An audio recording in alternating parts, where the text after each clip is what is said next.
Have you ever failed at reaching a goal or fallen short of an achievement that you wanted? If you're anything like me, I have more times than I can probably count. And if you follow some of my other videos, I previously did a video kind of about this, called How to Set Real Goals, or How to Really Set Goals, or something like that. The Real Way to Set Goals. I'm not sure what it was called, but the principle is that when you set a goal, it's much more important to do work on the front end than it is on the back end.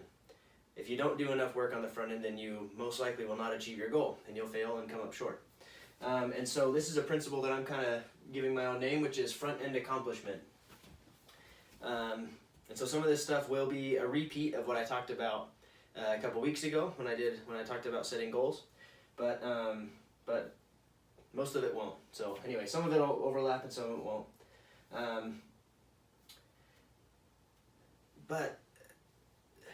And the reason that I want to talk about it again is because I just keep connecting more dots, and this principle is really important to me because I have fallen short so many times of my goals, and I haven't achieved as much as I wanted to, and I haven't accomplished what I set out to do. And so, and I know that you're probably the same way. We all are. You know, we all really struggle with changing our habits and reaching our goals. And so I think the more information that there is available, the better off we all are. And so these are a few more dots that I have connected that go along with setting and accomplishing goals properly. So to start out, there are the two P's that kind of go together here. So the Pareto principle you've probably already heard of. I don't know if you've heard of the Parkinson's law though. So the two P's are Parkinson's law, the Pareto principle. And Parkinson's law states that work expands to fill the time available for completion, which means that, I don't know, if you needed to take out the garbage, I don't know how long that takes, 2 minutes, 3 minutes, whatever. Go to the trash can, grab the garbage bag, run it outside to your dumpster or whatever, come back inside. It's a couple minutes, right? If the garbage truck is coming around the corner and you see it coming, you hear it coming or something, and you panic, you say, oh man, I forgot to take out the trash. You can make that happen in 30 seconds, probably, right? You know, if there's enough incentive, if you know that you need to get it done really fast, you'll get it done fast. But if you have the entire day, say it's the day before trash day, your trash truck comes first thing in the morning, and so you have the entire day, or you can do it tomorrow morning to take out your trash. When are you going to do it? You're probably going to do it at the end of the day, or the first thing in the morning, or you're going to forget and have to run and do it in the same amount of time. And so this idea is that if there's some work to do, it will always expand to fill the time available for its completion. In other words, you procrastinate, right? You push something off until you really have to do it. It worked the same when you were in school and you had homework that was due or whatever. Not everybody's this way, but most people are. I know I'm this way. If I have more time to do something, I will usually use the full amount of time that I have to do it to get it done. And then to go along with that, and I'll tie these together, and then to go along with that is the Pareto principle. And the Pareto principle is, you've probably most commonly heard it that like 80% of the work is done by 20% of the people, right? So there are a lot of people that don't contribute that much, or it fits in a lot of ways, this 80-20 balance or whatever. So in this context, the way that I am applying the Pareto principle is that 80% of work gets done in 20% of the time available. So if I have a full 8-hour work day to get my job done, but I only have an hour and a half or 2 hours of work to do, I'll stretch it out for the whole day. I'll take 2 hours or an hour and a half worth of work and make it stretch to fill 8 hours, because I need to be there all day, right? And most of us do that. Most of us could do more at work. And I think that we trick ourselves. We think that we have all this stuff to do, but a lot of the time, if we really got down and thought about how much time we waste or how much we stretch things out and this and that, I think we'd find that really probably 80% of what we do could be done in 20% of the time. I know that it's true for me. So what this means is that we waste a ton of time. We spend 80% of our day stretching things out because we have to be somewhere for that long, or because we want to avoid doing something else, or because we just want to look busy, so we just stretch things out. When really it could be done in 20% of the time, and we could have so much more time to do other things, other important things. And so the point that I'm trying to make here with this, and to go with the front end accomplishment, is that these things happen due to poor planning. These things happen when we don't do enough work on the front end to plan a day, to plan, to organize our thoughts, to make a really solid plan for a day or for an activity to really accomplish what we want to. And I think that what we'd find is that if we planned more and we did better on the front end, we would accomplish more, because we could compress a full day, what we thought was a full day of work, into 20% of the time, leaving the other 80% to do other things, to do more things, to be more productive and accomplish more. And Abraham Lincoln sums this up perfectly with this is a really famous quote, so I'm sure you've heard it 100 times, but it's worth repeating one more time. So Abe Lincoln said that if you give me 6 hours to chop down a tree, I will spend the first 4 sharpening the axe. And so this quote kind of embodies the point that I'm trying to make about front end accomplishment. You could just run out there and you could stretch chopping down a tree into 6 hours. You could do that if you really wanted to. You could use a dull axe and just chop and hack away for the full 6 hours, be totally exhausted, and have wasted 6 hours, and have used the entire 6 hours to do it. You still get it done in 6 hours. Or you can spend 4 hours sharpening the axe, taking your time, really planning, really making it just right, and then only spending 2 hours physically working and having a much more enjoyable, short, compressed experience accomplishing the same task. And so here's the thing. So even if you're in the case of this scenario, right, chopping down the tree, both scenarios took 6 hours. Okay, so they still took the same amount of time. So you're not saving 80% of your time. You're not compressing chopping down the tree into 20% of the time, right?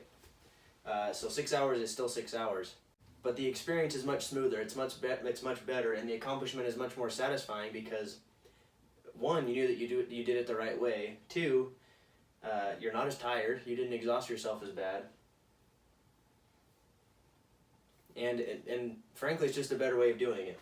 And so that doesn't exactly tie in with this, but I think you get the point. So the point is, you accomplish more and you accomplish things better and in a much more satisfying manner if you put in work on the front end, if you plan better on the front end, and you prepare. There are many more benefits than these, but these are the ones that I thought about just as I was writing this stuff on the board.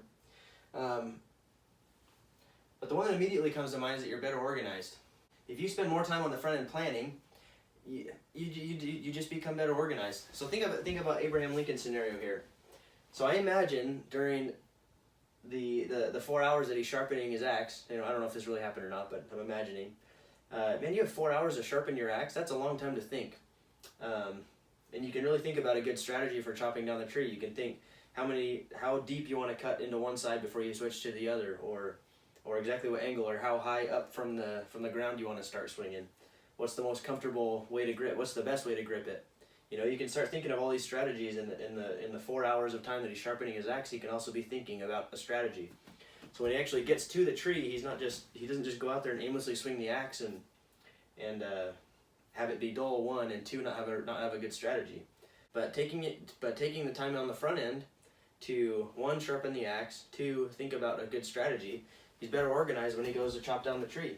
And the entire experience, again, is better, and the accomplishment is more satisfying.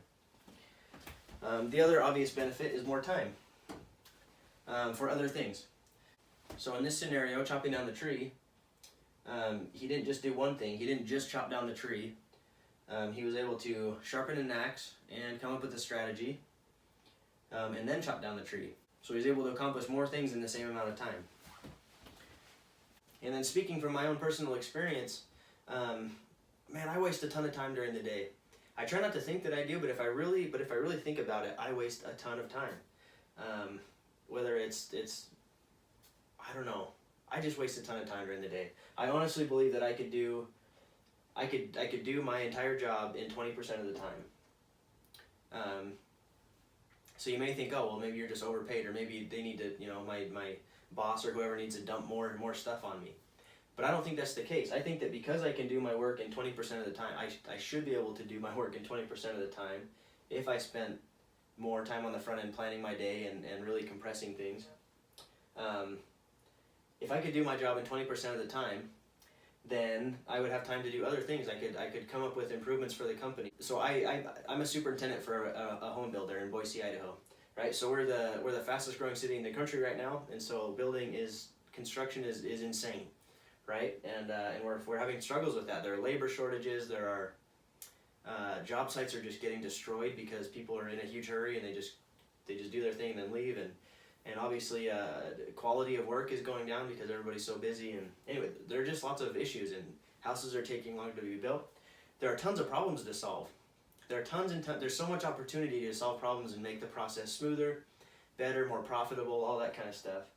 So if I did my job in 20% of the time, if I did my normal daily tasks in 20% of the time, I would have the other 80% of my day to solve problems. I'd have more time to do other things, right?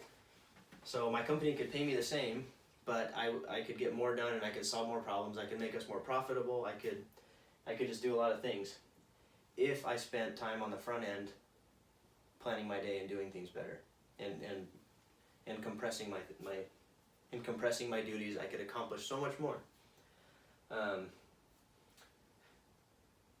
then there's the whole balance between, well, should that be a self-motivated thing? Like, should an individual be fully responsible for compressing their job and coming with more things? I think there's certainly an amount of personal responsibility for that, but it also obviously, I don't know, but it also is largely, but it should also come from the top.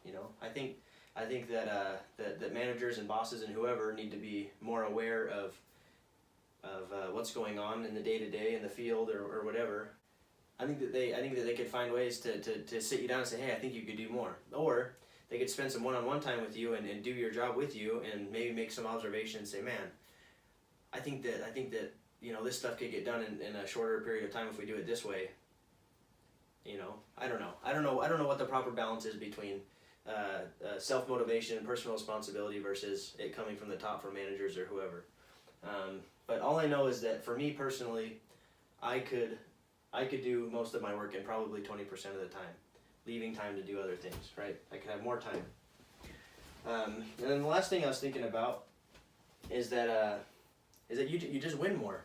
If you spend more time on the front end, mapping and planning your path to accomplishment, you're gonna win more. You're gonna accomplish more. It just that a lot of this is theory, but that is proven, right? I build houses for a living, right? I manage the construction of home building for a living. If I just tried to wing it and build a house without plans, it would be a massive failure. I'm sure that my framers could put something together. They could build it and it could be straight and plumb and level, and we could build a house. We could, our electricians could do their thing. Our sheetrockers could do their thing. Every part of the house could come together and we could build a house. But one, it would take way longer than it should. It would cost more than it should.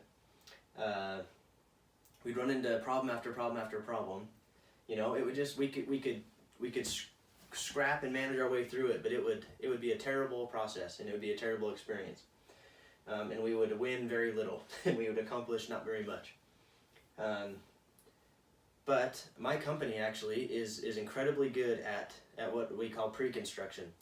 Right, so that involves drawing the houses and producing what we call specs, which is it's essentially just a spreadsheet that has everything that goes into the house with a code, with a part number, with all that kind of stuff. So down from like paint to plumbing fixtures to the flooring to everything, and we tape that to the biggest window that there is in the house. On every house, we have all the specs taped in the window, and so anytime that there's a contractor that's on site, he can go to the window.